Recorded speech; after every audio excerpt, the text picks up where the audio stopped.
the Queen suspects the Sussexes were mic'd up on one visit to see her. So Elvin, and with me in the studio today is Hugo Vickers, a writer, lecturer and acknowledged expert on the British royal family. Hugo has written biographies of the Queen Mother, Cecil Beaton, Vivian Leigh, Princess Andrew of Greece and the Duchess of Windsor. But Hugo's new book, Queen Elizabeth II, is coming out on April the 9th to mark the late monarch's centenary, and it is a massive undertaking.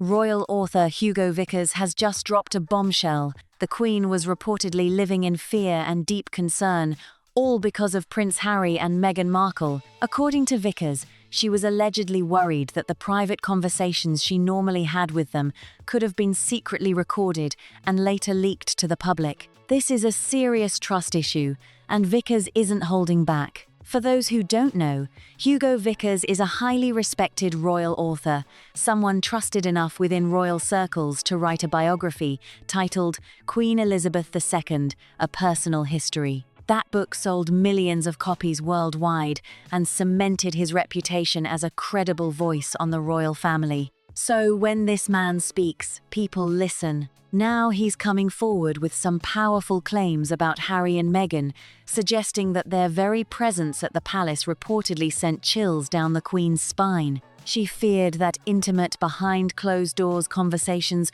could be secretly captured and made public, and his revelations have left royal watchers around the world completely shaken. Stick around. It's not.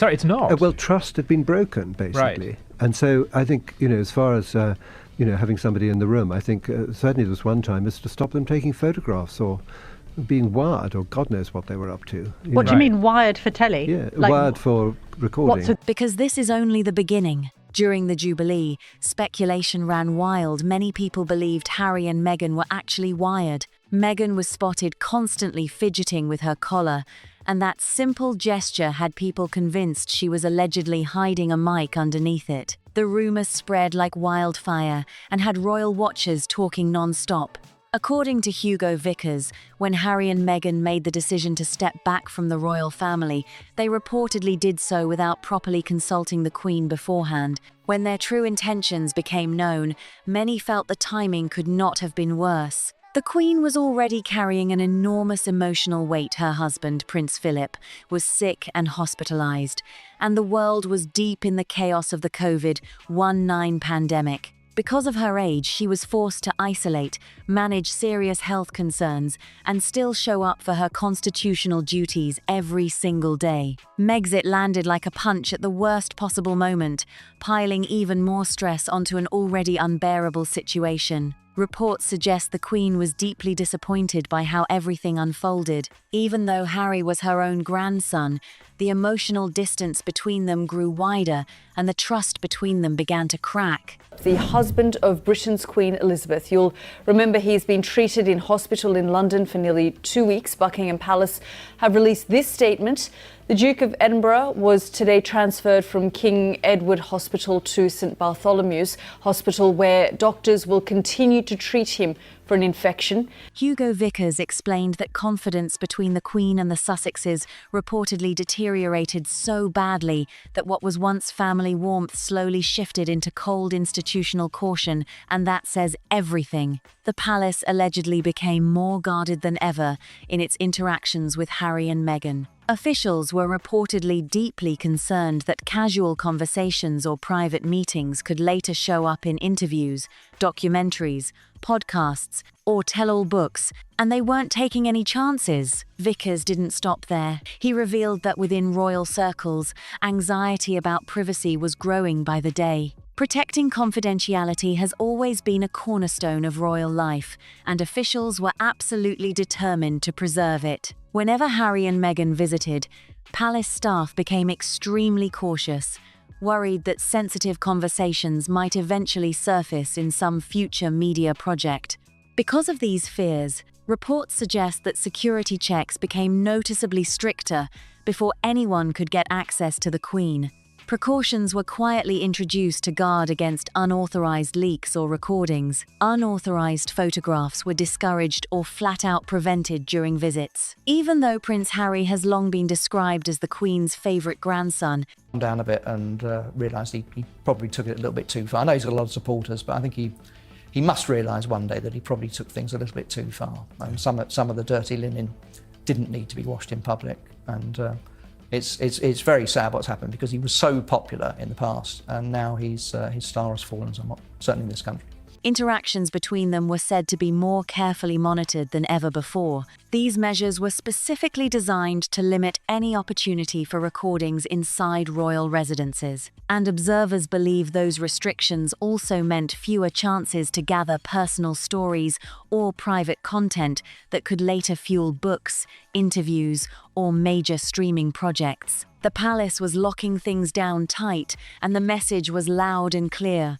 Royal officials reportedly increased caution about who was allowed into private royal spaces, and Harry and Meghan were among those whose access was handled with particular care. Palace environments began to feel less like relaxed family gatherings and more like controlled, institutional spaces where privacy always came first. So why were all these precautions taken?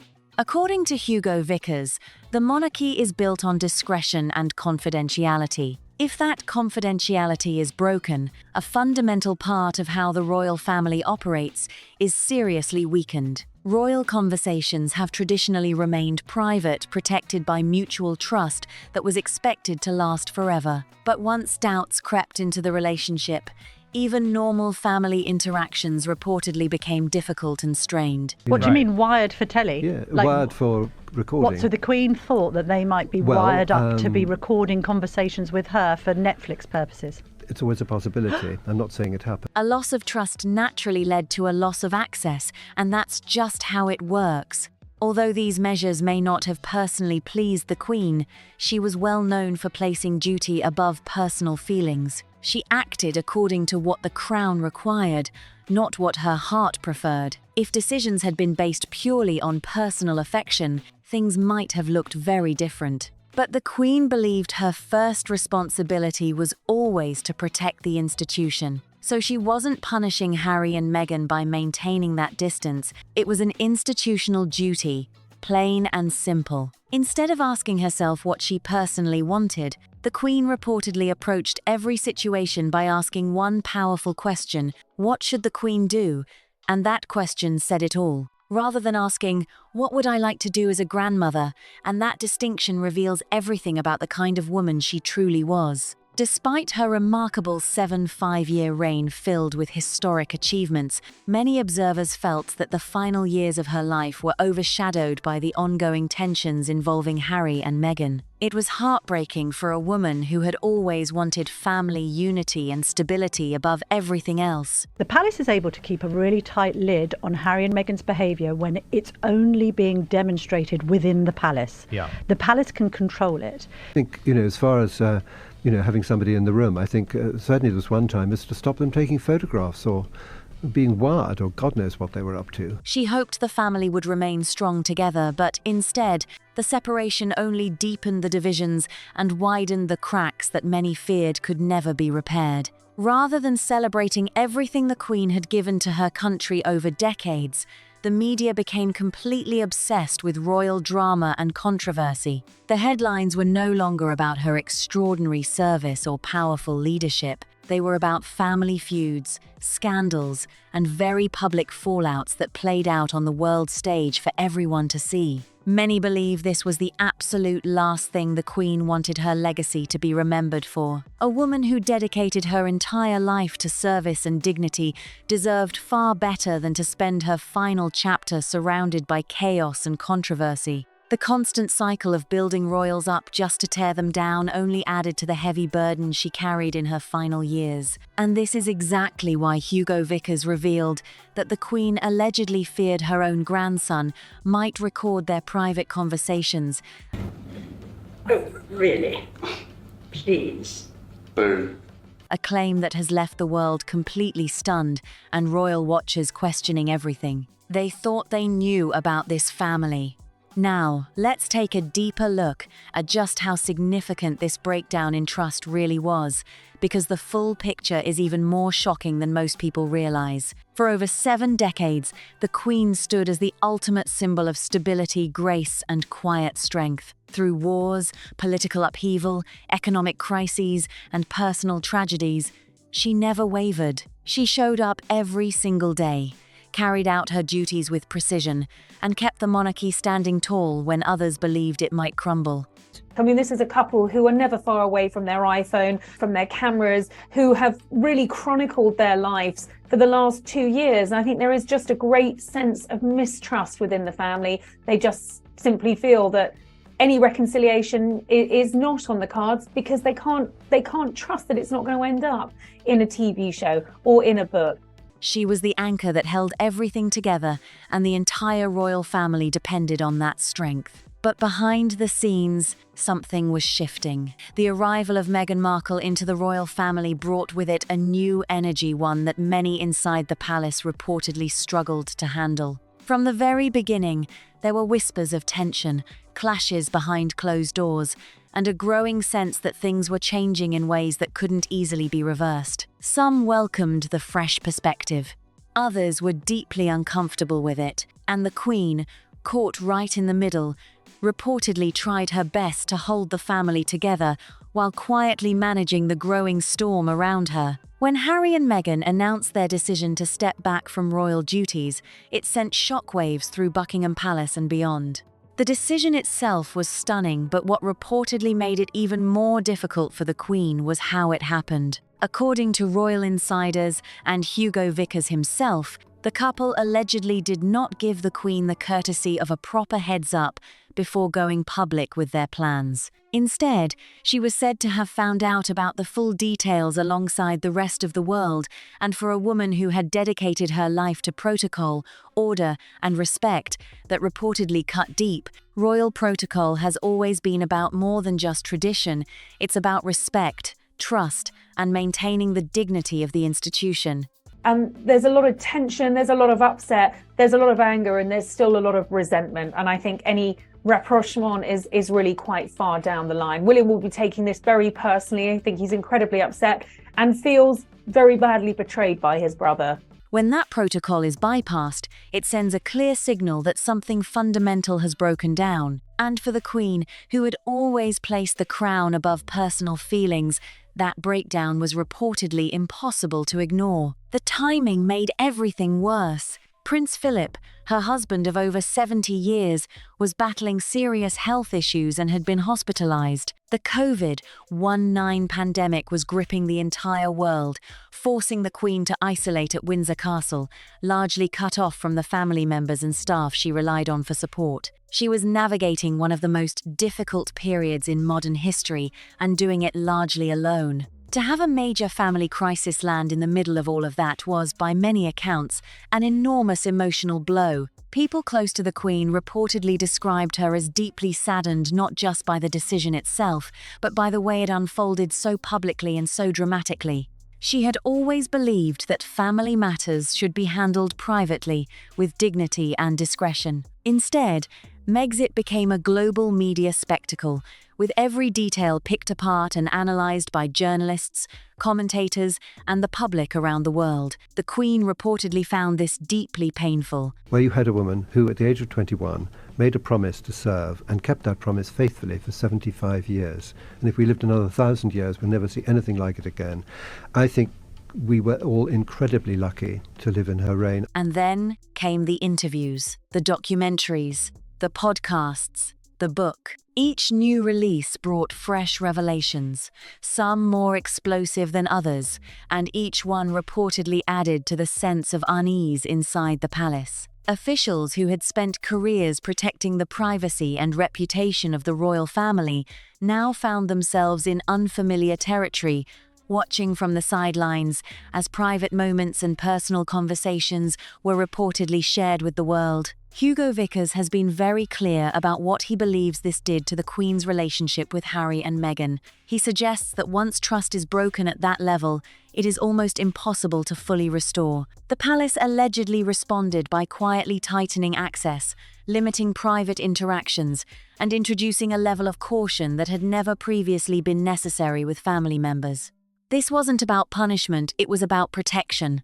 But here's what makes this story truly heartbreaking. The Queen never stopped loving Harry. By all accounts, He remained one of her favourite grandchildren, someone she had always had a special bond with. But secondly, they both caused the Queen a lot of anguish in the last years of her life. And it's one thing I will never forgive the Sussexes for, is the amount of stress they caused the Queen. Those who knew her well described her fondness for Harry as genuine and deep. She had watched him grow up, supported him through the loss of his mother, Princess Diana, and celebrated his milestones with real pride and joy. That love never disappeared, but love alone, reportedly, was no longer enough to override the institutional concerns that had taken hold. The Queen was many things: a mother, a grandmother, a great-grandmother, a head of state, and a symbol of national identity for millions of people across the globe. But above all else, she was the guardian of the crown, and when the crown felt threatened even by those she loved most, her sense of duty reportedly kicked in and took over.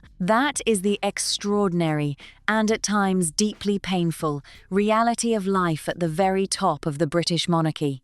What makes Hugo Vickers' revelations so powerful is that he isn't just another commentator offering opinions from the outside. This is a man who has spent decades studying the royal family up close, earning the trust of those within royal circles in a way that very few outsiders ever achieve. When he speaks about the Queen's private fears and concerns, he does so from a position of genuine knowledge and deep respect for the institution. His words carry weight, and the royal world is paying close attention. Many royal watchers have pointed out that the Queen's final years should have been a time of celebration and reflection. She had, after all, achieved something truly extraordinary. A reign of 75 years that took her from a young woman barely out of her teenage years to one of the most recognized and respected figures in modern history. She had navigated the Cold War, the end of the British Empire, the rise of the Internet age, and countless political and social transformations. She deserved to spend her final years basking in that legacy, not managing a family crisis that played out on the front pages of every newspaper on Earth. Instead, the headlines that dominated her final years were filled with drama, controversy, and division. The narrative that the media had built around her reign, one of quiet strength, unwavering duty, and graceful leadership, was being steadily replaced by something far more chaotic and uncomfortable. And for a woman who had spent her entire life carefully protecting the image and dignity of the crown, that shift was reportedly devastating. There are those who argue that Harry and Meghan had every right to make the choices they made, that stepping back from royal life was a personal decision that should be respected and understood. There are genuine and serious conversations to be had about the pressures of royal life, the intense media scrutiny, and the personal toll that comes with living in the public eye at that level. Those conversations matter. But what Hugo Vickers is drawing attention to is something slightly different, not whether the decision was right or wrong, but how the fallout from that decision reportedly affected the Queen personally and institutionally. The fear of being recorded, the tightening of access, the erosion of trust, the shift from family warmth to institutional caution. These are the details that paint a picture of a woman quietly carrying a burden that few people fully understood while she was alive.